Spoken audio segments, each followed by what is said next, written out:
जय हिंद प्यारे बच्चों। आज हम लेकर आए हैं आप सबके बीच राष्ट्र का स्वरूप। राष्ट्र के स्वरूप के लेखक कौन हैं?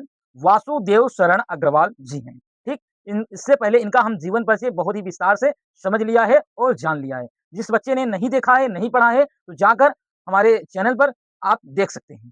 ठीक, तो आज की क्लास में हम क्या पढ़ने वाले हैं? राष्ट्र का स्वरूप। चल इसको समझेंगे, बहुत ही गहराई से इस पर हम व्याख्या चर्चा करेंगे। ठीक, एक-एक बिंदु को हम विस्तार से समझेंगे। देखिए, यहाँ पर राष्ट्र का स्वरूप का मतलब क्या होता है? राष्ट्र माने जो हम जिस राष्ट्र में, जिस देश में रहते हैं, उसकी संस्कृति कैसी है, उसकी पहचान कैसी है, उसकी स्वरूप कैसी है, उसकी रूप क्या है, यही हमारा राष्ट्र का स्वरूप है। स्वरूप माने रूप ही होता है, आप समझते हैं। तो इन तीनों यानी राष्ट्र का स्वरूप कैसे बनेगा? तो राष्ट्र का स्वरूप 3 तत्वों से मिलकर बनता है, यानी 3 अमूल हैं तत्व। कौन-कौन से हैं? एक तो आपका भूमि हो गई, एक हो गया आपका भूमि, ठीक? दूसरा हो गई जन, तीसरा हो गया आपकी संस्कृति, संस्कृति हो गई, ठीक? क्या-क्या? जन और जन की संस्कृति। इसको हम क्या कैसे कहेंगे? भूमि और भूमि के पे बसने वाले जन और जन की संस्कृति। इन तीनों से राष्ट्र का सम्मिलित होता है। एक-एक करके फिर समझेंगे। अब देखते हैं कैसे? देखिए, अगर भूमि नहीं होगी, सबसे पहले पृथ्वी का ही निर्माण हुआ है, उसके बाद मानव यानी जीव-जंतु आए हैं। यानी पहले भूमि आएगी, ये आप लोग ही जानते हैं। भूमि के बाद जो जन आया है, उसके बाद जैसी उन्होंने परंपरा, रीति-रिवाज अपनाई है, वैसी उसी प्रकार उनकी जन की संस्कृति बनी है। यानी भूमि और भूमि पर जन हुआ, जन के बाद उनकी संस्कृतियाँ आई, धर्म, नीति, शास्त्र आया। ठीक? क्लियर? यहाँ तक क्लियर हो गया? अब पाठ की ओर चलते हैं। देखिए, कैसे क्या-क्या लिखिए, एक-एक बिंदु को समझेंगे। भूमि, भूमि पर बसने वाला और जन की संस्कृति, इन तीनों से सम्मिलित का राष्ट्र का स्वरूप बनता है। यहाँ से जो गद्यांश बनता है, बहुत इंपोर्टेंट होता है, याद रखिएगा। वेरी, वेरी मोस्ट इंपोर्टेंट होता है। याद रखिएगा। क्या कह रहा है? भूमि, भूमि पर बसने वाला और जन, जन की संस्कृति। यहाँ 3 शब्द का प्रयोग हुआ, भूमि हुआ, जन की संस्कृति हुआ, ठीक? उसके बाद इन तीनों के सम्मिलित से राष्ट्र का स्वरूप बनता है। आप लोग बताया हूँ। उसके बाद क्या कह रहा है कि भूमि का निर्माण देवों ने किया है। तो आप कैसे प्रश्न बनाएँगे? ये प्रश्न पूछता है, 2 नंबर का आता है। भूमि का निर्माण किसने किया है? तो भूमि का निर्माण देवों ने किया है, ठीक? वह कब से चली आ रही है? वह अनंत काल से चली आ रही है, ठीक? उसके जो भौतिक स्वरूप है, जो प्राकृतिक शरीर है, मतलब वो सौंदर्य रूप है, जो उसकी बनावट संरचना है, उसकी सौंदर्य समृद्धि है, जो उसके प्रति सचेत है, प्रति सचेतता है, उसकी सुंदरता को पहचानता है, ठीक? उसकी आवश्यक कर्तव्य है। फिर समझते हैं, भूमि का निर्माण किसने किया? देवों ने किया। ये कब से है? ये अनंत काल से है। उसके बाद इसकी भौतिक स्वरूप, इसकी प्राकृतिक स्वरूप, इसकी बनावट संरचना, इसकी सौंदर्य यानी श्रृंगार, सौंदर्य कहते हैं श्रृंगार। श्रृंगार माने इसकी सजावट, इसकी सुंदरता, तो समृद्धि, समृद्धि जो उसकी रूपरेखा है, प्रति सचेत होना हमारा आवश्यक कर्तव्य है। ठीक? उसके बाद क्या कहता है लेखक? उसके बाद लेखक कहता है, भूमि के पार्थिव स्वरूप के प्रति जितने अधिक जागरूक होंगे, उतनी हमारी राष्ट्रीय बलवती हो सकेगी। क्या कह रहा है लेखक? कि भूमि के पार्थिव, पार्थिव माने जो अंदर जो उसकी अमूल निधियां भरी हुई हैं, जो उसकी पदार्थ हुई रूप भरी हुई है, जो उसकी संरचना बनावट है, वो जो उसकी रूप है, ये प्रति जितने हम अधिक जागरूक होंगे, उतनी ही राष्ट्रीय हमारी बलवती होगी। यानी राज देश हमारी बलवती होगी। यानी हम जब देश के प्रति कोई अच्छा काम करते हैं, समाज के लिए, कल्याण कार्य के लिए कोई अपना योगदान देते हैं, तभी हमारा राष्ट्र का स्वरूप बनता है और राष्ट्र का निर्माण होता है। यह विचारधारा क्या करा? यह पृथ्वी सच्चे अर्थों में समस्त राष्ट्रीय विचारधाराओं की जननी है। क्या करा है? यह पृथ्वी सच्चे अर्थों में समस्त राष्ट्र विचारधाराओं की जननी है। तो किसकी जननी है? प्रश्न पूछता है। तो आप बताएंगे, पृथ्वी के सच्चे अर्थों में समस्त राष्ट्रीय का शब्द प्रयोग करना, राष्ट्रीय विचारधाराओं की जननी है। तो किसकी जननी है? राष्ट्रीय विचारधाराओं की जननी है। ठीक? उसके बाद जननी माने माता, माता माने माँ। ठीक? जो राष्ट्रीयता पृथ्वी के साथ नहीं जुड़ी वह निर्मूल होती है। निर्मूल माने क्या होता है? उसके राष्ट्र के साथ हित के कार्य के लिए नहीं जुड़ी होती है। ठीक? उसके बाद लेखक कहता है कि राष्ट्रीयता की जड़ें पृथ्वी में जितनी गहरी होंगी, उतना ही राष्ट्रीय भाव का अंकुर फल्लवित होगा। लेखक यहाँ शब्द बहुत गहरा शब्द करा, ध्यान से सुनिएगा। राष्ट्रीयता की जड़ें यानी राष्ट्रीयता यानी जो राष्ट्र है, जो देश है, जो समृद्धि है, जो राष्ट्र का स्वरूप है, उनकी जड़ें जितनी गहरी होंगी, यानी जितना मजबूत होगा, उतना होगा, उतना ही राष्ट्रीय भावों का अंकुर पल्लवित होगा। यानी एक उदाहरण के माध्यम से समझते हैं, जैसे जब बीज बोते हैं, खेतों में हम बीज छिड़कते हैं या धान कुछ भी करते हैं, पेड़-पौधे लगाते हैं, जब उसके बीज मजबूत होंगे, उसके पौधे तब मजबूत होंगे। यानी कहने का मतलब है, जब आप बीजों की उत्पत्ति के लिए जो बीज का प्रयोग करेंगे, उस बीज का बहुत मजबूती होगा, पोषक होगा, तभी वह पेड़ या पौधा उतना ही पल्लवित होगा, उतना ही खिलेगा। ठीक? तो उसी प्रकार राष्ट्र है, राष्ट्र में जो मतलब मनुष्य मानो उनकी संस्कृति है, जैसे उनकी संस्कृति मानो मजबूत होगी, राष्ट्र उतना ही विकास आगे करेगा यानी पल्लवित होगा। ठीक? इसलिए पृथ्वी के भौतिक स्वरूप की आंदोलन यानी आंदोलन आज से अनंत तक जानकारी रखना ही हमारी राष्ट्र धाराओं की विचारधारा की जननी है, यानी हमारा समझ ही हमारा सब कुछ है। जानकारी प्राप्त करना, उसकी सुंदरता, उपयोगिता, महिमा को पहचानना आवश्यक धर्म है। यानी उसकी जानकारी रखना हमें ज़रूरी है, उसकी सुंदरता को पहचानना, उसके रूप को पहचानना, उसकी संरचनाओं को पहचानना, उसकी उपयोगिता क्या है, इस संसार में किसको कौन-सा उपयोग है, किसको पढ़ना है, किसको खेलना है, किसको नौकरी करनी है, इन सब की जानकारी और उनकी महिमा को पहचान लेना, उनकी भावों को पहचान लेना, उनकी धर्म, उनकी रीति-रिवाज को जान लेना ही हमारा आवश्यक धर्म है। धर्म वह कहता है कि अपने धर्म के आधार पर ही चलें। ठीक? उसके बाद आगे क्या कहते हैं लेखक? लेखक इस कर्तव्य की पूर्ति सैकड़ों हजारों प्रकार से होनी चाहिए। यानी लेखक सीधा ही कह रहा है कि इसकी पूर्ति कैसे होनी चाहिए? इसकी पूर्ति सैकड़ों हजारों प्रकार से होनी चाहिए। हम आप नहीं होंगे, पूरी राष्ट्र के विचार जो मनुष्य मानव हैं, वो सब मिलकर जब करेंगे तब राष्ट्र का विकास हो। सब कहते हैं ना एकता में ही शक्ति होती है। जब आप एक नहीं होंगे तब तक कुछ आप नहीं कर सकते। यानी कहने का मतलब है जैसे देश में, जैसे गाँव में, जैसे मोहल्ले में, जैसे घर में, परिवार में सदस्य एक नहीं होंगे उतना उसके घर का विकास नहीं हो पाएगा। क्लियर? अब आगे देखते हैं। पृथ्वी से जिस वस्तु का संबंध है, चाहे वो छोटी है या बड़ी, उसका कुशल प्रश्न पूछने के लिए हमें कमर कसनी चाहिए। यानी छोटी हो चाहे बड़ी हो, यहाँ इस शब्द का मतलब समझिए, छोटी-बड़ी का मतलब है चाहे वो छोटी जात से हो, चाहे वो बड़ी जात से हो, चाहे वो निचला क्षेत्र वर्ग का हो, चाहे उच्च क्षेत्र का वर्ग, यानी राष्ट्र इसमें भेदभाव नहीं करता। राष्ट्र यह कहता है कि सबको साथ लेकर चलो, सबका प्रश्न पूछने का हक होता है, सबका प्रश्न रखने का अधिकार होता है, सबको जानना चाहिए चाहे वो उच्च वर्ग से हो, चाहे निम्न वर्ग से हो। यहाँ वर्ग में विभाजित नहीं होता है। राष्ट्र में एकता होती है, बहुमूल्य होता है, ठीक? एक जैसे जनता द्वारा राज्य को चुना जाता है, उसी प्रकार इसमें राज्य सबको लेकर चलता है। लेकिन आज की दुनिया में, आज के रिलेट में देखेंगे तो बहुत ही अलग है। अगर आप चुन भी लेते होंगे, फिर भी राष्ट्र में जो रहने वाले हैं, जो उनकी विचारधाराएँ हैं, वो बहुत ही अलग अमूल्य हैं, ठीक? उसके बाद आगे कहते हैं लेखक जी, पृथ्वी का सांगोपांग। सांगोपांग क्या होता है जानते हैं? सांगो माने सब कुछ, यानी सांग माने सबको मतलब सबकी विचारधाराएँ जो होती है, यानी पूर्ण विचारधाराएँ, स्वतः पूर्ण विचारधाराएँ का अध्ययन जागरणशील राष्ट्र के बहुत ही बहुत ही आनंद प्रत्यय कर्तव्य माना जाता है। जो कठिन-कठिन शब्द है उसका आप अर्थ लिख लीजिए, नहीं तो आप भूल जाएँगे। जैसे सांगोपांग आप लिख लीजिए, फिर यहाँ आनंद प्रत कर्तव्य का लिख लीजिए, ठीक है? बोल रहे हैं। जागरणशील, जैसे जागृत होते हैं, रैली शो होती है, जागृत करने के लिए मतलब अपने देश के युवाओं को जागृत किया जाता है, उसी प्रकार यहाँ लिखा गया है कि आप सांगोपांग के प्रति सबको जागृत करिए और सबको कहिए कि आनंद प्रत कर्तव्य माना जाता है, आनंदप्रद हो, ठीक? उसके बाद लेखक क्या कहते हैं, गाँव और नगरों में सैकड़ों केंद्रों से इस प्रकार अध्ययन सूत्रपात होना आवश्यक है, ठीक? तो गाँव और सैकड़ों में कई केंद्र होते हैं, उनकी अध्ययन होना हमारे आवश्यक है। उसके बाद लेखक कहते हैं, उदाहरण के लिए पृथ्वी की उपजाऊ शक्ति को बढ़ाने के लिए जो मेघ प्रतिवर्ष समय पर आकर अमृत से इसे सींचते हैं और अध्ययन परिधि के अंतर्गत आने चाहिए, उन मेघों के परिवर्धित प्रत्येक तृणता और वनस्पति का परिचय प्राप्त करना ही हमारा आवश्यक कर्तव्य है। इस लाइन का ध्यान से मतलब समझिए। यहाँ समझिएगा गाँव और नगरों में सैकड़ों केंद्र इस प्रकार के अध्ययन का सूत्र प्राप्त हैं। यानी जब हमारे यहाँ केंद्र सरकार कुछ भी होता है, तो वहाँ सारी हमें जानकारी मिल जाती है। तो उसी प्रकार यहाँ एक लेखक उदाहरण देते हैं कि मेघ यानी बादल जब वर्ष यानी बादल उपजाऊ जमीन यानी उपजाऊ शक्ति को बढ़ाने के लिए मेघ हर वर्ष, हर प्रतिवर्ष आकर उनको उनकी आकार यानी उनके अमृत जल से अपनी अमृत जल से इसे सींचते हैं, संवारते हैं, यानी इस परिधि अवधि को उन्हें उपजाऊ बनाते हैं। तो अपने जो अमृत तुल्य हैं, उन जल से इन्हें सींचते हैं और अंकुर पल्लवित करते हैं और बीजों को मजबूत करते हैं, पेड़-पौधों को मजबूत करते हैं। उसी प्रकार हमें राष्ट्र के लिए हमें एकता होनी चाहिए, हमें केंद्रों पर नियंत्रण होना चाहिए, अपने लक्ष्यों के आधार पर चलना चाहिए। उसके बाद लेखक जी कहते हैं, इस प्रकार जब चारों ओर हमारे इस प्रकार जब हमारे ज्ञान के कपाट खुलेंगे तब सैकड़ों हजारों वर्षों से वर्षों से तब सैकड़ों हजारों वर्षों से शून्य और अधिकारों से भरे हुए जीवन के क्षेत्रों का नया उजाला दिखाई देगा। ठीक? क्या कहते हैं?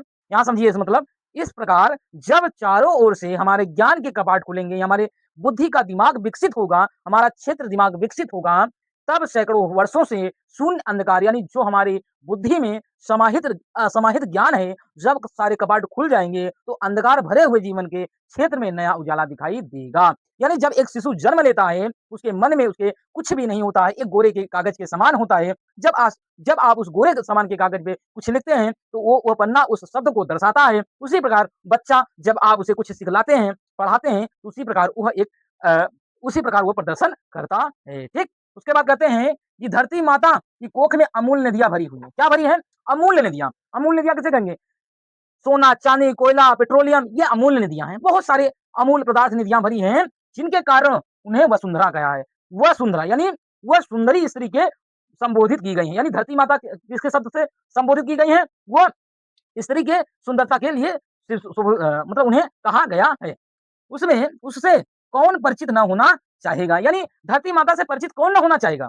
उसके बाद लेखक कहते हैं, लाखों करोड़ों वर्षों से अनेक प्रकार की धातुओं को पृथ्वी में के गर्भ में पोषण मिलता है। पोषण मिलता है, यानी हजारों प्रकार से, हजारों वर्षों से जो करोड़ों लाखों वर्षों से अमूल्य नदियाँ दबी हुई हैं, वो कोयला, पेट्रोलियम के रूप में बाहर निकलती हैं और उसका हम लाभ लेते हैं। उसके बाद कहते हैं, दिन-रात बहने वाली नदियों, पहाड़ों को पीस कर अगणी अगणी प्रकार की मिट्टियों को देह को सजाती है। यानी जो नदियाँ, पहाड़, झरने सब मिट्टी काट कर ले जाती हैं, पहाड़ बनाती हैं, समतल बनाती हैं, ऊँच-नीच जो बनाते हैं, उसे मैदान जो उनकी देह को सजाता है नदियाँ, हर दिन, हर प्रतिवर्ष जब वर्षा आती है, बाढ़ आती है, तो पृथ्वी की देह को सजाती है और उनकी श्रृंगार घास और उनकी दूब यानी जो उनकी घास है, जंगल है, पेड़-पौधे हैं, वही उनका श्रृंगार है। ठीक? उसके बाद कहते हैं कि उसके बाद लेखक कहते हैं हमारे भावी आबादियों के लिए इन सब की जाँच-पड़ताल अत्यंत आवश्यक है। क्या है? इन सब की जाँच-पड़ताल करना ही आवश्यक है। फिर समझ लेते हैं, इन सब की जाँच-पड़ताल करना अत्यंत आवश्यक है। देखिए, कहते क्या हैं लेखक कि इन सब को देखते हैं, सही है, लेकिन इनकी जानकारी यानी इनकी जाँच-पड़ताल बहुत आवश्यक करना चाहिए।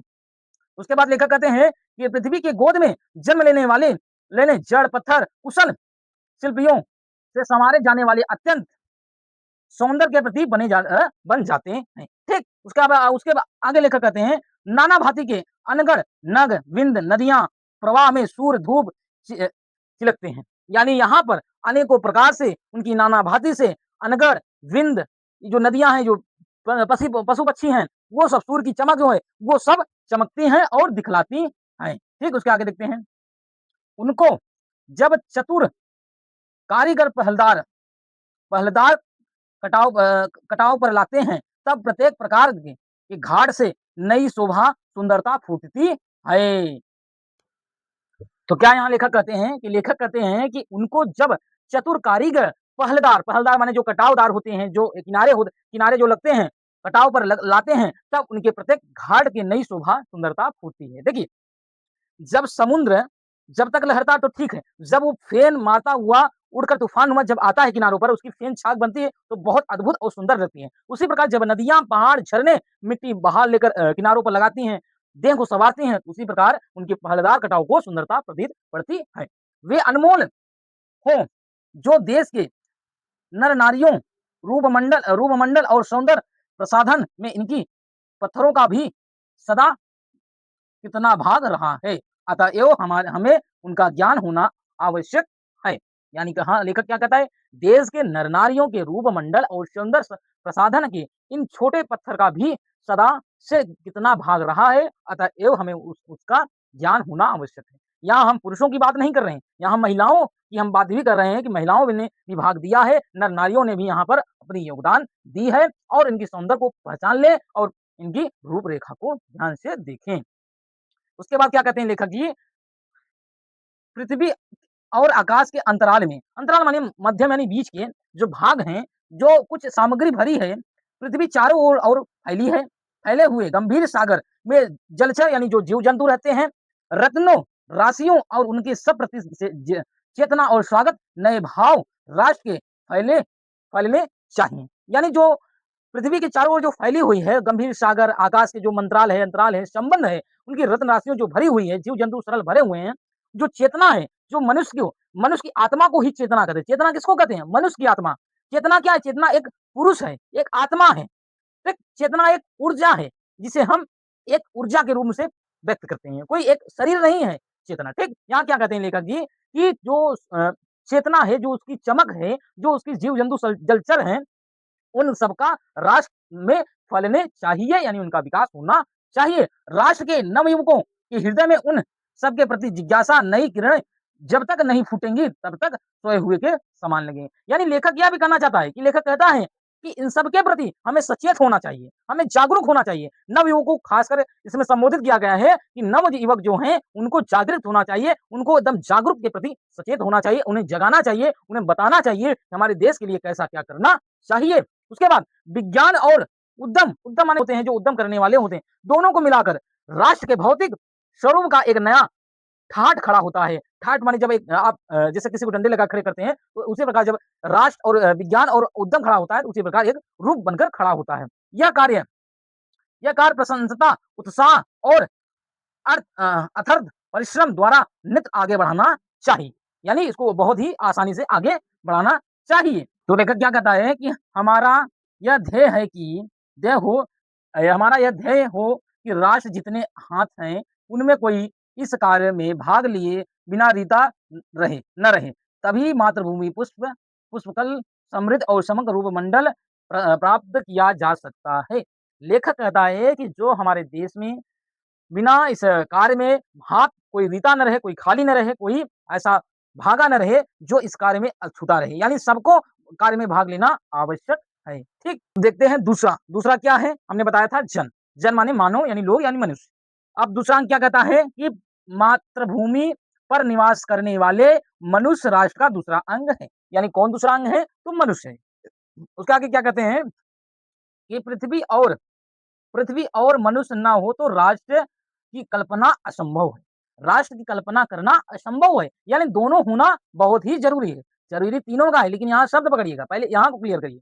यानी कह रहा है कि भूमि पर बसने वाले मनुष्य राष्ट्र का दूसरा अंग है। अगर पृथ्वी और मनुष्य न हो तो राष्ट्र की कल्पना असंभव है। ठीक? उसके आगे कहते हैं कि पृथ्वी और सम्मिलित से ही राष्ट्र का स्वरूप संपादित होता है। यानी पृथ्वी और जन से दोनों के मिलने से राष्ट्र का संपादित होता है यानी संपन्न होता है। जन के कारण पृथ्वी मातृभूमि की संज्ञा प्राप्त करती है। पृथ्वी माता है और जन सच्चे अर्थों में पृथ्वी का पुत्र है। यानी पृथ्वी हमारी माता है सिंपल सी और मैं उसका पुत्र हूँ। तो ये तो आप जानते हैं। आप तो माता हो नहीं सकते, लेकिन माता कौन हमारी है? हमारी जननी कौन है? हमारी विधाता कौन है? हमारी पृथ्वी माँ है, हमारी नेचर है। ठीक? उसके आगे एक श्लोक कहते हैं लेखक जी कि कहते हैं कि माता भूमि है पृथिव्यो अहम पृथिव्या, भूमि माता है मैं उसका पुत्र हूँ। माता माने माता, भूमि हम माने भूमि, पृथव्य माने पुत्र, अहम माने मैं, पृथिव्या माने उसका। ठीक? तो यहाँ क्लियर हो गया? आगे देखते हैं। जन के हृदय में इस सूत्र का अनुभव की राष्ट्रीयता की कुंजी है। यानी जो श्लोक हमने पढ़ा उसी का यह एक अंश है। ठीक? इस भावना से राष्ट्र के अंकुर उत्पन्न होंगे यानी बीज उत्पन्न होगा यानी उसका विकास उत्पन्न होगा। क्लियर? आगे देखते हैं। उसके बाद कहते हैं यह भाव जब सशक्त रूप में जागता है तब राष्ट्र निर्माण के स्वरूप का वायुमंडल में भरने लगते हैं। उसके बाद कहते हैं कि यह भाव के द्वारा मनुष्य पृथ्वी के साथ अपने सच्चे संबंधों को प्राप्त करते हैं। जहाँ भाव नहीं है, वहाँ जन और भूमि का संबंध अचेतन है और अचेतन बना रहता है। ठीक? क्या कहते हैं यानी जन और पृथ्वी अगर न हो तो इन दोनों का कोई मतलब नहीं होगा, यानी कोई संबंध और अचेतन के रूप में पड़ा ही रहेगा, यानी उसकी आत्मा बन जाएगी। ठीक? उसके बाद जिस समय जन और हृदय भूमि के साथ माता और पुत्र संबंध का पहचानता है, उसी क्षण आनंद और श्रद्धा से भरा हुआ उसका प्रमाण भाव भूमि के लिए इस प्रकार प्रकट होता है। किस प्रकार प्रकट होता है सुनिए कि नमो मातृ पृथिव्यो, माता भूमि के प्रणाम है, माता भूमि को प्रणाम है। नमो माने प्रणाम यानी नमस्ते, मातृ माने माता, पृथिव्यो माने पृथ्वी, उसके बाद नमो मातृ पृथिव्यै नमः। यानी कहने का मतलब है कि हमारे पृथ्वी को प्रणाम है, माता पृथ्वी को प्रणाम है। उसके बाद लेखक जी कहते हैं, यह प्रणाम भूमि और जन का दृढ़ संबंध है। ठीक? इसी दृढ़ भित्ति पर राष्ट्र का भाव तैयार किया जाता है। इस दृढ़ चट्टान पर राष्ट्र चिर जीवन आश्रित रहता है। इसी मर्यादा को मानकर राष्ट्र के प्रति मनुष्य कर्तव्य और अधिकार का उदय होता है। उसके बाद आगे देखिए, जो जन पृथ्वी के साथ माता और पुत्र के संबंध को स्वीकार करता है, उसी पृथ्वी के वरदानों में भाग पाने का अधिकार है। माता के प्रति अनुराग पुत्र स्वाभाविक कर्तव्य है। वह एक निष्कारण धर्म है। स्वार्थ के लिए पुत्र माता के प्रति प्रेम के अदन पात्र को सूचित करता है। यहाँ लाइन का मतलब समझिए, बहुत ही शानदार है। कहते हैं, देखिए यहाँ समझिएगा, माता के प्रति अनुराग और स्वभाव, यानी माता के प्रति अनुराग और सेवा भाव का पुत्र स्वाभाविक कर्तव्य है। यानी उसका कर्तव्य यही है कि माता के प्रति अपना कर्तव्य करे, उनकी सेवा करे, उनकी आदर को सम्मान करे, उनकी कहना माने, उनको सबका आदर करे। ठीक? उसके बाद लेखक कहते हैं कि एक निष्कारण धर्म है, यानी उसका यही धर्म है, उसका यही कारण है कि उसका उसका कर्तव्य यही, नीति शास्त्र भी कहता है कि माता की सेवा करनी चाहिए और अपने पिता यानी भाई बंधु का ही ध्यान देना चाहिए। स्वार्थ के लिए पुत्र का माता के प्रति, यानी कोई स्वार्थ अगर होगा माता के प्रति, प्रेम पुत्र के अधमपात को सूची यानी अंधकार के प्रति सूचित करता है, यानी उसके भविष्य को अंधकार की ओर ले जाता है। यानी कोई सेवा नहीं रखनी चाहिए। जैसे आजकल माता की सेवा करने के लिए, पेंशन के लिए करते हैं, उनकी गहने के लिए, उनकी जायदाद प्रॉपर्टी के लिए, इन सब के लिए उनकी सेवा की जाती है। जब वो सब दे देते हैं तो उनको मार कर लात घर से बाहर निकाल दिया जाता है। आश्रम में कहीं भटकती रहती हैं, रोड पर कहीं भी आप देख सकते हैं, आज के उदाहरणों से, आज के स्वभावों से, आज की जबानों से। ठीक? उसके बाद कहते हैं कि माता के प्रति अनुराग, यहाँ लिखा है, उसके बाद जो जो मातृभूमि के साथ अपना संबंध जोड़ना चाहता है, उसे अपने कर्तव्य के प्रति पहले ध्यान देना चाहिए। पहले अपने वो कर्तव्य के प्रति ध्यान दें, तब माता के पृथ्वी के साथ जुड़े। पहले अपना कर्तव्य सही करे, तब उसकी माता के साथ जुड़ना चाहिए। फिर क्या कहती हैं, माता अपने सब पुत्रों को समान भाव से चाहती है। माता आज तक ऐसी कोई माता नहीं होगी जिसके 3 पुत्र होंगे और तीनों पुत्र को अलग-अलग लगती होंगी। ऐसा कोई माता नहीं है जो सब पुत्र को समान न देखती होंगी। अगर एक रोटी है तो तीनों को बाँट देंगी। अपना यानी वो स्वयं पानी पीकर पेट दबाकर सो जाएँगी, लेकिन अपने पुत्रों को भूखा नहीं सोने देंगी, यानी उन्हें अपने जीते जी भूखे नहीं मरने देती। लेकिन वही जो पुत्र होते हैं, आज के जो संसार में है, रीति-रिवाज चल रही है, वो धक्के मारकर घर से बाहर निकाल देती हैं। जब तक उनके ज़बानी जोश है, जब तक उनकी बुढ़ापा नहीं आई है, उनकी पौरुख है, तब तक उनकी सेवा करते हैं। उसके बाद उनको घर से बाहर निकाल देते हैं। वो सेवा क्या करते हैं? वो अपने से ही जीते खाते हैं। जब वो बुड्ढे हो जाते हैं, तब उनकी देखभाल कोई नहीं करता है। इसी प्रकार पृथ्वी और बसने वाले जन बराबर हैं, यानी जो पृथ्वी पर जन है, वो सब माता के लिए समान हैं। कोई ऊँच-नीच, जाति, भेदभाव, लिंग, पुरुष कोई असमर्थ नहीं है, कोई मतलब असमान नहीं है। सब माता भूमि के लिए सब समान हैं, चाहे वो किसी भी क्षेत्र से हो, चाहे किसी भी वर्ग से हो, किसी भी गरीब-अमीर, कोई यहाँ भेदभाव नहीं है। जब यहाँ माता नहीं कर रही हैं, तो हम लोग कौन हैं कि वहाँ धर्म के आधार पर बाँटें। तो आज की युवा पीढ़ी में, आज के संसार में, आज के रीति-रिवाज में, यही धर्म के आधार में, भाषा के आधार पे बाँटा जा रहा है। धर्म के प्रचार के आड़ में बहुत से अंधकार काम हो रहे हैं। आगे देखिए, आगे पृथ्वी पर निवास करने वाले जनों का विस्तार अनंत है। कोई अनंत माने अनंत अंत नहीं है। नगर और जनपद, पुर और गाँव, जंगल और पर्वत नाना प्रकार के जनों से भरे हुए हैं। यानी गाँव, मोहल्ला, टोला, जन, राष्ट्र, देश, विदेश यानी हर जगह जन लोग भरे हुए हैं। ये जन अनेक प्रकार की भाषाएँ बोलने वाले हैं, अनेक प्रकार धर्मों को मानने वाले हैं। फिर भी मातृभूमि के पुत्र और इस कारण उसका सौहार्द वह अखंड है। यानी यहाँ पर कई भाषाएँ, कई धर्मों को, कई जातियों को, कई समुदायों को मानने वाले हैं, फिर भी वह धर्म के आधार पर लड़ते हैं और अखंडता करते हैं, देश को, राष्ट्र को बाँटना चाहते हैं, धर्म के आधार पर उन्हें लड़ाना चाहते हैं और क्या कहते हैं कि सभ्यता और रहन-सहन की दृष्टि से जन एक-दूसरे के आगे-पीछे हो सकते हैं, किंतु इस कारण मातृभूमि सब के साथ का जो संबंध है वह कोई भेदभाव का उत्पन्न नहीं करता। आप हम कर सकते हैं, लेकिन माता नहीं कर सकती। माता सब एक समान देखेंगी। उसके बाद पृथ्वी के विशाल प्रांगण में सब जातियों के लिए समान क्षेत्र हैं। कोई कहीं भी रह सकता है, कोई कहीं भी खा कमा सकता है। उसके बाद समन्वय यानी सभी को समान मार्ग भरपूर प्रति ये उन्नत के सबको एक जैसा अधिकार किसी भी जन के पीछे छोड़कर आगे नहीं बढ़ सकता है। यानी राष्ट्र कभी भी किसी को छोड़कर किसी को आगे नहीं बढ़ सकता। उसी प्रकार माँ है, धरती माँ है, वो किसी को छोड़कर आगे नहीं बढ़ सकती। अपने कर्तव्य आधार पर चलिए तो स्वयं आप आगे बढ़ेंगे। उसके बाद कहते हैं कि अतः एव राष्ट्र के प्रत्येक अंग के सुध हमें लेनी चाहिए, हमें हर राष्ट्र की सुध लेनी चाहिए, हर अंग की उनकी सुध लेनी चाहिए, चाहे वो गरीब हो, चाहे वो अमीर हो। उसके आगे कहते हैं, राष्ट्र के शरीर एक भाग में यदि अंधकार और निर्बलता का निवास होता है, तो समग्र राष्ट्र का स्वास्थ्य स्वास्थ्य उनके अंश के असमर्थ रहेगा। यानी कहने का मतलब अगर किसी भी अंश में, किसी भी भाग में अंधकार समा जाए, तो पूरे राष्ट्र में उसे अंधकार माना जाता है, उसे अपूर्ण माना जाता है, ठीक? इस प्रकार समग्र राष्ट्र के जागरण के प्रति हमें एक जैसी उदार भावना संचालित होनी चाहिए। जीवन का प्रवाह अनंत होता है। यह सहस्त्रों वर्षों से भूमि के साथ राष्ट्रीय जन के तादात्म्य प्राप्त किया है।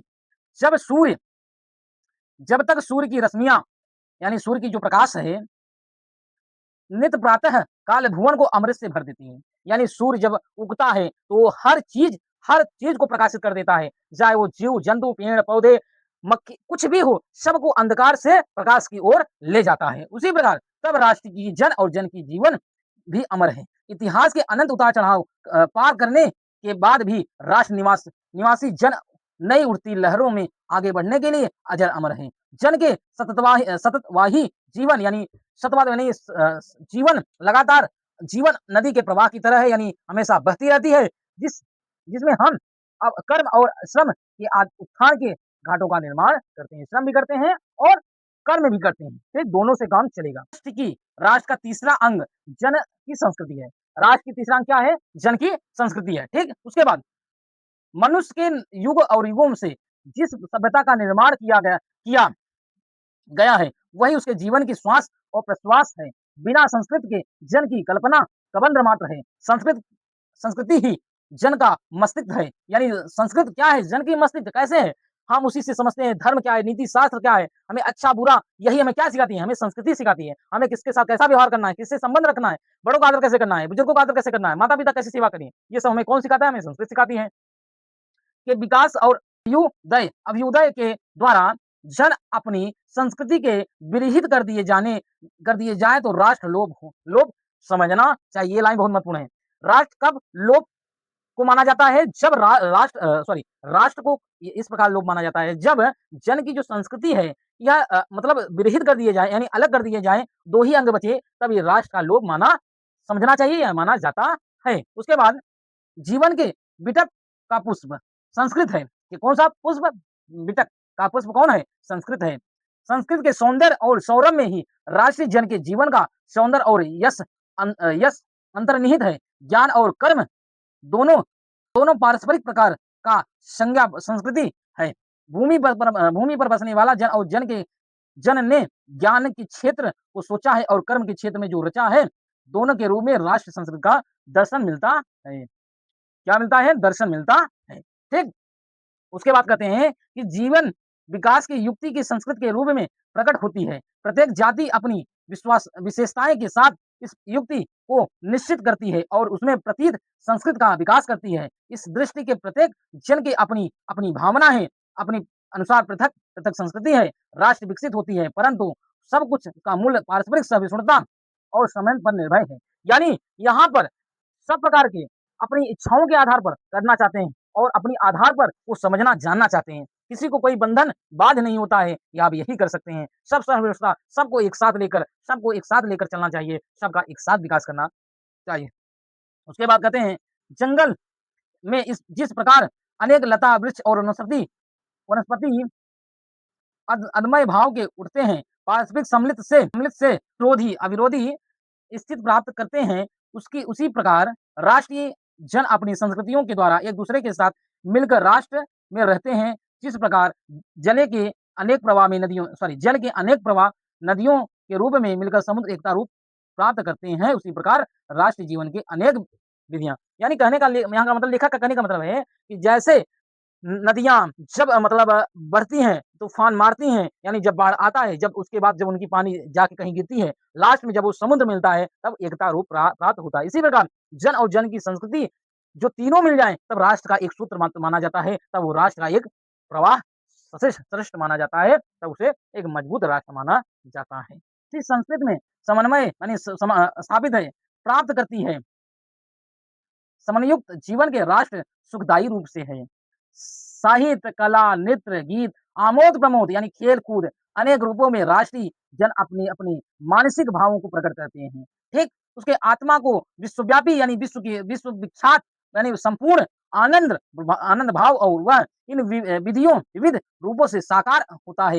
यद्यपि बाह्य रूप की दृष्टि से संस्कृत के बाहरी लक्षण दिखाई पड़ते हैं, किंतु आंतरिक आनंद की दृष्टि से उनमें एक सूत्रता है, जो व्यक्ति को सहृदय के प्रति संस्कृति के आनंद पक्ष को स्वीकार करता है और उसमें आनंदित होता है। इस प्रकार उदार भावना ही विविध जनों से बने हुए राष्ट्र के लिए स्वास्थ्यकर है। ठीक? यानी सबको मिलाकर कहने का मतलब है कि चाहे वो साहित्य के क्षेत्र में हो, चाहे कला के क्षेत्र में हो, चाहे नृत्य के क्षेत्र में हो, चाहे खेल आमोद-प्रमोद के खेल के हो, यानी कहीं भी हो, तो संस्कृत के माने वो जो संस्कृत है, वो संस्कृत जो विधाता है, वो सब एक रूप में प्राप्त होता है। ठीक? उसके बाद कहते हैं कि गाँव और जंगलों में के स्वच्छंद जन्म लेने वाले लोकगीतों में तारों के नीचे विकसित लोक कथाओं के संस्कृत अमृत भंडार भरा हुआ है, जहाँ आनंद के भरपूर मात्रा प्राप्त हो सकती है। राष्ट्रीय संस्कृत के परिचय काल में उन सब का स्वागत करते हैं,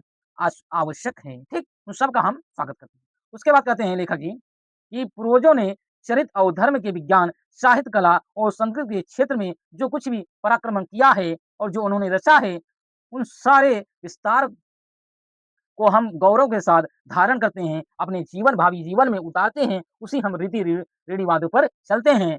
तेज के अपने भावी जीवन में साथ-साथ देखना चाहते हैं। यहाँ यही राष्ट्र संबंध का स्वाभाविक प्रकार से जहाँ अतीत वर्तमान के स्वरूप नहीं है, वहाँ वह भूत वर्तमान की जकड़ा रखना चाहिए, वरन अपनी वरदान से पुष्टि करके उसे आगे बढ़ाना चाहता है। उस राष्ट्र के हम स्वागत करते हैं। यानी लेखक कहने का मतलब है कि इन सब का हम मिलाकर स्वागत करते हैं। जन और जन की संस्कृति, भूमि और भूमि, जन और जन की संस्कृति, इन तीनों को मिलाकर राष्ट्र का स्वरूप बनता है। तो मेरे प्यारे बच्चों, यहाँ तक थी क्लास आपकी राष्ट्र का स्वरूप। तो आपको कैसा लगा? आई होप बहुत आपको अच्छा लगा होगा। जो शब्दों की त्रुटियाँ हुई हैं, उनको क्षमा करिएगा। अगर आपको एक बार नहीं समझ में आया है, तो एक बार रिपीट करके देख लीजिएगा। तब तक अगले वीडियो मिलते हैं। तब तक जय हिंद, वंदे मातरम।